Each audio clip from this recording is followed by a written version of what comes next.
Assalamualaikum warahmatullahi wabarakatuh. Perkenalkan, kami dari grup G dengan tema Transportation. Di sini kami akan mempresentasikan tugas kami yang berjudul Knowledge Worker pada Transportasi Darat Kereta Api Indonesia. Kami beranggotakan 3 orang. Yang pertama, saya Kusnaidi sebagai moderator, dan Ridho Adilaksana dan Aldi Wildan Aulia sebagai pemateri. Baik, di sini saya akan menjelaskan sedikit tentang agenda.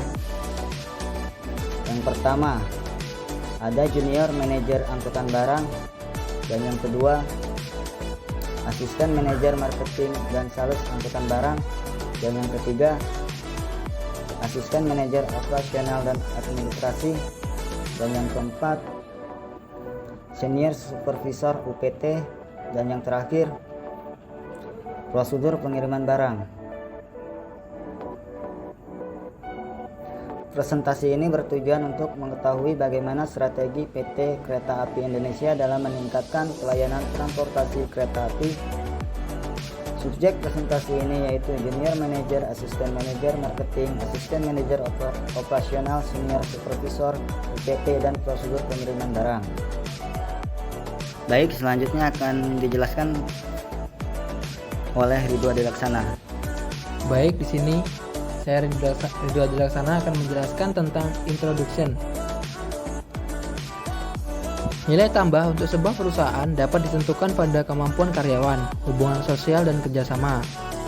PT Kereta Api Indonesia atau Persero atau KAI akan membangun kerjasama yang sinergi pada 2021 ini dan terbuka untuk melakukan kerjasama dengan berbagai pihak guna menghasilkan nilai tambah.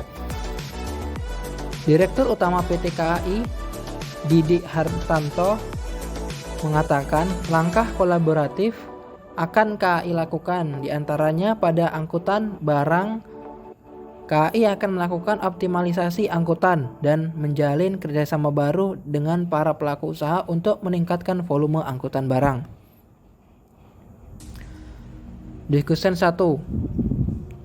PT KAI sebagai perusahaan yang menyediakan pelayanan yang bagi kemanfaatan umum memberikan pelayanan jasa angkutan dalam rangka memperlancar arus perpindahan orang atau barang secara massal, dan menjadi perusahaan monopoli kereta api diharapkan dapat memberi pelayanan yang optimal bagi masyarakat seperti pelayanan penjualan tiket sesuai waktunya, pemberangkatan kereta api sesuai jadwal, keamanan dan keselamatan penumpang, dan lain sebagainya.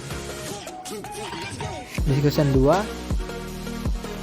Sebagai perusahaan yang mengelola perkeretaapian Indonesia, PT Kereta Api Indonesia telah banyak mengoperasikan kereta api penumpang.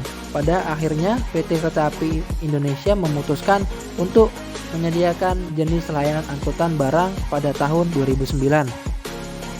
Yang salah satunya dengan pengadaan ratusan gerbong dan puluhan lokomotif serta mengembangkan emplasemen bongkar muat barang. Terdapat beberapa jenis layanan pengiriman barang pada PT Kereta Api Indonesia, diantaranya ada retail, yaitu angkutan BHP dan angkutan parcel. Kemudian ada korporat, yaitu angkutan BBM dan angkutan batubara. Oke, untuk materi selanjutnya akan dijelaskan oleh Aldi Wildan. Baik, perkenalkan nama saya Aldi Wildan Aulia.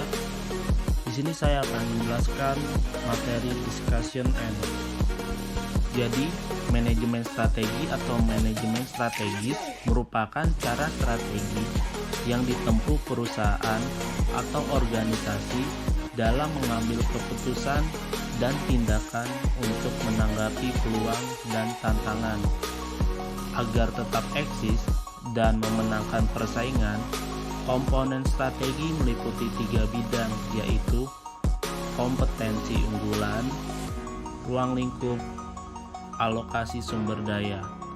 Untuk kompetensi unggulan, yaitu suatu yang dapat dilakukan dengan baik oleh suatu organisasi.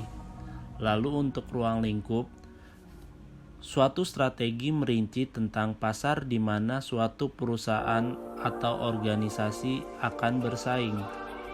Lalu, untuk alokasi sumber daya, mencakup bagaimana suatu perusahaan akan mendistribusikan sumber-sumber dayanya di antara bidang-bidang yang merupakan lahan persaingannya.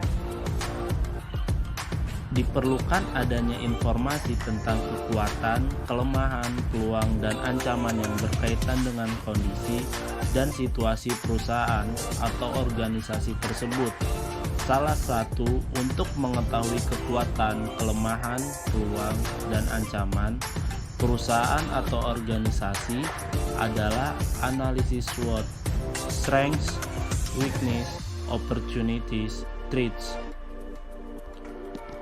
Analisis SWOT merupakan salah satu langkah yang paling penting dalam memformulasikan strategi. Tujuannya adalah untuk mengembangkan strategi yang baik yang mengeksploitasi kesempatan dan kekuatan, menetralisir ancaman, dan menghindari kelemahan. Adanya kebijakan kereta barang dan pembatasan berat muat atau daya angkut pada kereta api angkutan barang. Pelayanan yang diberikan semakin ketat dan harus dilakukan untuk meningkatkan kualitas bagi perkereta-apian.